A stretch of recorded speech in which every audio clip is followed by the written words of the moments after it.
Welcome back to another episode of Rock Boys Football. Some breaking news for the Michigan Wolverine fans as quarterback JJ McCarthy declaring for the NFL draft. I want to talk about a few things. One, I think a lot of the Michigan fans who actually watched Michigan play continually through the 2023 season knew how good of a quarterback JJ McCarthy was. And this to us makes a lot of sense, right? JJ McCarthy has earned the right to be in the position to go to the NFL draft and be a phenomenal NFL quarterback through his career. Want to talk about JJ McCarthy, but more importantly, for Michigan fans, like we're looking towards that 2024 season. Going to talk about some quarterback options for the Michigan Wolverines heading into the season. Before we get into it, just want to say thank you to you guys. And of course, just a special shout out to the Michigan fans. Many of you guys who've been listening for the last couple of months know massive Michigan fans. There's nothing the boys love talking about more than Michigan football. Those who were with us for the ride of the 2023 season cannot thank you guys enough. Of course, a special season that Michigan fans will probably remember for the rest of their lives. Can't thank you guys enough. If y'all do enjoy the content, consider subscribing to the channel. Dale, I'll give you the T-box here. One, talk about JJ McCarthy, and then two, let's get into the conversation of what does this quarterback room look like for the 2024 season? Yeah, and really not super surprising, just given what this team was kind of building up to, what JJ McCarthy was building up to. I mean, he's accomplished everything you could possibly accomplish in college. I think it seems like a lot of NFL scouts think he should be up high on the big boards, and I do too. Again, I think people sleep on the fact that, yeah, he didn't throw for 300 yards in every game or something, but wildly efficient, very accurate, doesn't really make a ton of mistakes, and is really effective with his legs. I think he's a guy who's going to go win a lot of NFL football games. So I think it makes a lot of sense for him. And you're kind of right. Now for Michigan, it's about turning the page and seeing what's next. And it hurts me to like just talk about the next quarter. Like JJ McCarthy, talk about like Mount Rushmore Michigan football players, especially kind of pulling us out of what was that COVID year. I mean, Blake Corum, who also declared for the NFL draft, JJ McCarthy. Those were the type of guys that really changed this program around. So like forever, as Michigan fans, indebted to JJ McCarthy. As a Buffalo Bills fan, wherever JJ McCarthy lands will be a team that I'm certainly rooting for in the NFL. Though, let's have the conversation of the quarterback in 2024. And I think you got to first start with in-house. This is a Michigan team that, yes, will use the transfer portal to supplement our roster, but we are not a program that wants to continue to cycle in and out transfer portal guys. So I think the first step is looking at the quarterbacks that you have within this program that are coming into this program. And I'll give you the T-box here. What quarterback from this Michigan roster do you want to talk about first? And honestly, this is a hard one because you really didn't even have a true number two emerge, it feels like. Jack Tuttle felt like it. Obviously, Alex Orji was the one who came in and played, but that was a lot more of a change of pace kind of system. It's very hard to know because, Jadyn Denigal, Davis Warren, all guys who I don't know how you would differentiate any of them from the outside at this point. Because I do. And I think it starts with the conversation of what do you want this team to look like in 2024? And I think you know what the answer is, right? We know Sherrone Moore is going to there's so many questions about what this Michigan team is going to look like in 2024, including the head coach. But I think you still know what this Michigan team is going to look like and operate as heading into the 2024 year, and that's bully ball. We just won a national title along the line of scrimmage. That's not going to change. And we talk about it. A lot of the guys on the offensive line going to the NFL as well. It's still going to be a very good offensive line. And so when you look at what does Michigan want to look like in 2024, it's running the football. And the first name that I want to throw out is Alex Orji. And this is a guy that, no, we haven't seen him be a pocket passer and deliver footballs down the field. Yeah, we know he has a massive arm. We just don't know about the consistency yet. But one thing we do know, and that is he provides a ton of juice in terms of getting that run game going. And I think he's certainly a guy that when you look at the first question you got to ask, in my opinion, is what do we want this team to look like in 2024? I think we know the answer to that. You want to run the football. And I think Alex Orji would be a guy that certainly helps you do that. So at the very least, I want to start with Alex Orji's potential being that. As a Michigan fan, I'll just say this. I would love to see it. This is a dude that's absolutely dripping with talent, checks every single box from a physical standpoint that you want. Would be a blast seeing him operate this offense in 2024. Because even then, I know people are like, oh, how's he going to throw the ball at all? It's like, well, we really don't know what he can do throwing the football. We've heard he's got a big arm. We've seen some flashes, obviously, of the run game. But again, if they trust him to go out there, like I'll be super excited because that means he's not going to go out there if he can't throw at the end of the day. Yes. He's a really, really good runner. So if he goes out there and he's the day one starter, that'll kind of excite me a little bit because that'll make me think, well, he's a lot more than that. I think he's going to be able to throw the ball effectively enough. It's not like we use through the ball. The thing with Alex Orji, like going back out from high school, like this dude has a howitzer of an arm like that. And that doesn't surprise you. When you look at the stats, I mean, this guy looks like he should be playing linebacker. I mean, he has a phenomenal arm. I think more of the question is, all right, how is your processing looking? Are you making good decisions? Are you delivering footballs accurately and on timely? Like a lot of quarterbacks have the arm talent. You just got to put it together on the football field on Saturdays. That's the question with Alex Orji. Another guy that I think could certainly throw his hat in the ring here is Jack Tuttle, who came to essentially back up JJ McCarthy for this year. But, I mean, he has another year of eligibility left. He's played a lot of football during his career. I mean, he would probably be, if you're asking like the safest option, it's probably going to be Jack Tuttle. Yeah, and honestly played decent football at times in his career. It's like he was a guy who could have transferred to a lot of solid schools and been a starter or been that preemptive starter, but obviously came to Michigan.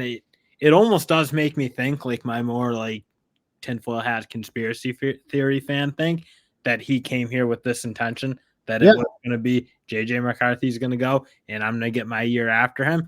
So that, I mean, who knows? So that's just like kind of where my mind goes to. But again, he would be the safe option. And then you have two other guys that I want to quickly reference. I would be surprised if a guy like Jadyn Denegal is I don't want to say realistic option. He's going to compete. I think you have a guy like Davis Warren who has flashed at times as being a very capable quarterback. And then you have the true freshman. I mean, Jadyn Davis, this was a guy that was kind of handpicked from Jim Harbaugh in that 2024 class. He's an early enrollee. He spent time with the team during bowl season, college football playoff practices. My take on Jadyn Davis is it's very rare to see true freshmen come in and kind of take the reins. I think you a lot of times see what JJ McCarthy did, right? Come in, you're kind of like getting some work as that quarterback two behind Cade McNamara. Jadyn Davis, I mean, from a game manager standpoint, was extremely productive and has played a ton of football at the high school level. I wouldn't be surprised if out of spring practice, you're hearing Jadyn Davis getting some reps with the ones and maybe being a contender for this quarterback one position. I mean, I'll be honest, the caveman fan and me just like it immediately goes, I want the true freshman to go. 100%. He's kind of been like, oh, this guy's going to be our next guy after JJ McCarthy. He's going to lead us into the new era. And frankly, I think there's an element of me thinking like, well, Michigan hasn't typically asked quarterbacks to do too much. If he can come in there and just be a good distributor of the football, which kind of seems like what his MO was coming from high school, not the most physically gifted player, but really good getting the ball out on time accurately and hitting the plays when they're there. That's all Michigan really asks for, guys. And again, if the offensive line is going to be as good as we think it is, and some of these running backs play as good as we think they're going to play, I wouldn't be opposed to seeing it. I would add, like, that's such an underrated. When you say, like, for one, he's got some arm talent. You know, this is like the narrative is that he's not like special. I think he's certainly special. You look at his high school numbers, you turn on the film, like you see he's very talented. The conversation of like being a distributor, I feel it gets that negative connotation. I just want to clear that up as if you are a college football quarterback and you're making your processing quickly, you're getting the football out accurately and on time, you see teams win national championships with that kind of quarterback. The Georgia Bulldogs did it for the last couple of years. They've had some Alabama teams that have done it as well with guys like Mac Jones.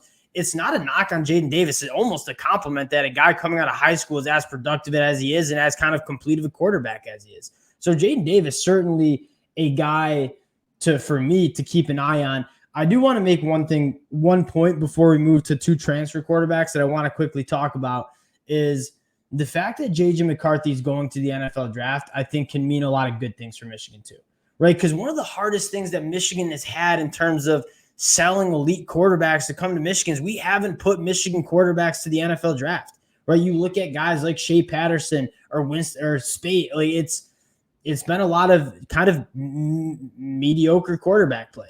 And I think that hurts on the recruiting trail. So you have a guy like JJ McCarthy, who might be a top 10 NFL draft pick, is going to help Michigan sell this program as a program that quarterbacks can come and go to the NFL and win national championships. So I think that's just something that's worth noting. Now, Dill, we listed a couple guys that are in-house quarterback options, and all are good options. I think Michigan's in a solid spot in terms of quarterback play, but if Michigan wants to add a transfer quarterback, a lot of those guys have already found their destinations. There are two names that kind of pop out to me, and the first one I want to go to, and Michigan fans very familiar with, Talia T. Now, Now, Talia is going through a waiver process. He's in the transfer portal, but needs to get approved with an NCAA waiver for that last year of eligibility. Dill, if he gets that year of eligibility, you talk about a bridge quarterback, bridging the gap to guys like Jadyn Davis. I couldn't really think of a guy better than Talia to come in and run this Michigan offense. Man, I mean, if he wants to go try to win and be really – yes. He doesn't have much else to prove in terms of like what his play on the field is. Been really good. I think he's shown what he can do. But if he wants to go win in college football with his last year, it certainly feels like a destination. Again, doesn't really have that presumptive starter, doesn't even really have that guy who was kind of waiting in the wings at this point. He comes in. I think he kind of is. He's the guy to beat at the very least. Agreed. You come on a very good football team compared to what those Maryland teams were he was playing on. You might have a shot to go. And Talia might be, I mean, like Talia's gotten this Maryland team where they're winning most of their Big Ten games is bumping their head on Ohio State, Penn State, and Michigan. And because he just doesn't have the talent around him to win those kind of games. So it makes sense for him. He obviously has NFL draft aspirations. We just put out a quarterback in JJ McCarthy who's going to go top 10, top 15 in the NFL draft. Over 11,000 yards, 77 touchdowns, a 67% completion percentage. Someone who needs to take care of the football a little bit more, and that'll be important in this Michigan offense because one of the things that is extremely important in Michigan, how they win football games, is not turning the ball over. You can play within yourself at Michigan too. He never really had that luxury at Maryland.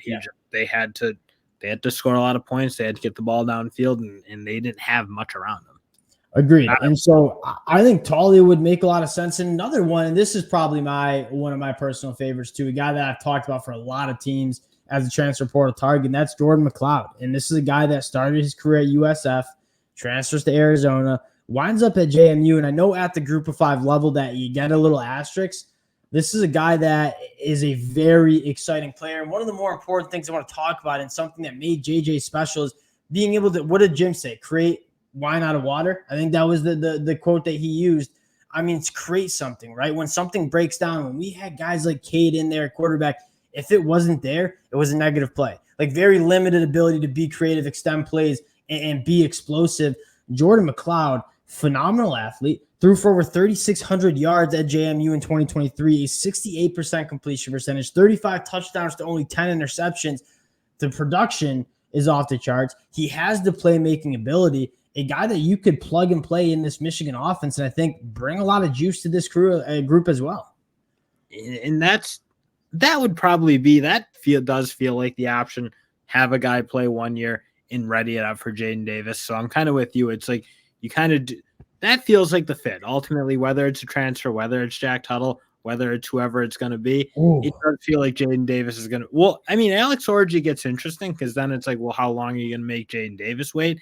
And you get into that Cade JJ situation we were in 2 years before that. Again, I don't know that was handled incredibly well. I think it should have just been given to JJ. I think it was very obvious to most fans who was going to give Michigan a better chance to get over the hump. And then you spent a whole offseason in a sort of a battle, and on the field I think we all knew it. Now, Dill, I guess I'll ask you, and this is how we'll put a bow on this conversation here, is if you're taking a bet, and we talked about all of these options, who do you think starting quarterback for Michigan in 2024 here? I think it's going to be Tuttle, honestly. Tuttle, it's the safest one. I'm going to go Orji. And again, I think it is, especially with Sharon Moore, just having his fingerprints on this offense and kind of being the guy that has designed this offense. And there's a little bit of a fan bias for me, like wanting to see Alex Orji put it together because I feel like all the traits are there.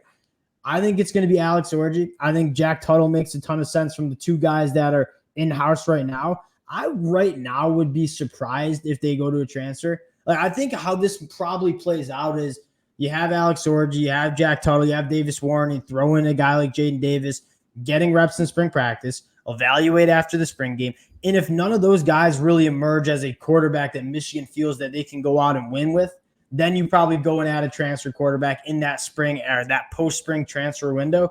But I would guess that Michigan's going to rock with the quarterbacks that they have in-house right now and then evaluate after spring practice.